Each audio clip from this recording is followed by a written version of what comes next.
Bien, messieurs les journalistes, nous confirmons effectivement l'épidémie de choléra dans la ville de Kasumbalesa. Aujourd'hui, nous enregistrons 29 cas,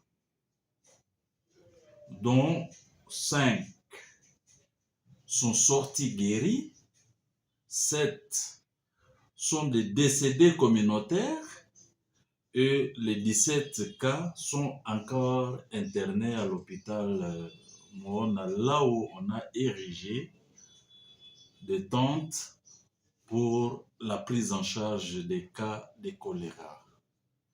C'est vraiment un ennemi majeur qui arrive dans la ville.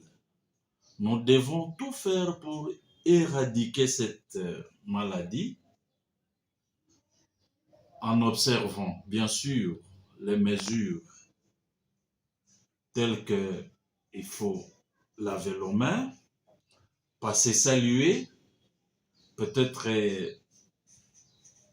comme on a fait avec la Covid. C'est vraiment quelque chose que nous devons beaucoup observer pour éviter la contamination et les morts en cascade, si nous pouvons vraiment dire. C'est bel et bien arrivé dans nos portes. Nous sommes obligés d'observer toutes les mesures prises pour que rien ne soit dans notre ville.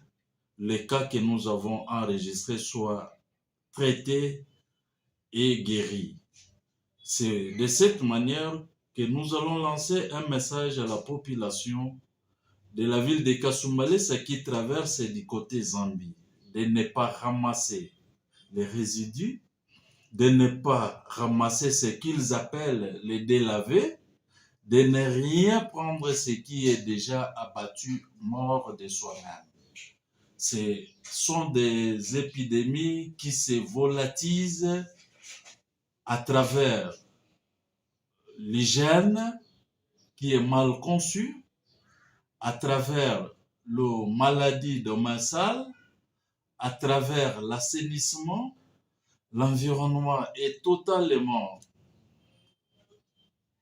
dans un état vraiment critique. C'est aussi un facteur de la cause de cette maladie dans la ville de Kasumbalesa. En tout cas, qu'une bonne prise en charge soit très adéquate, efficace pour éviter que cette maladie se propage davantage. Les cas que nous avons enregistrés, il fallait se limiter à ce niveau et sauver la vie de toutes les victimes.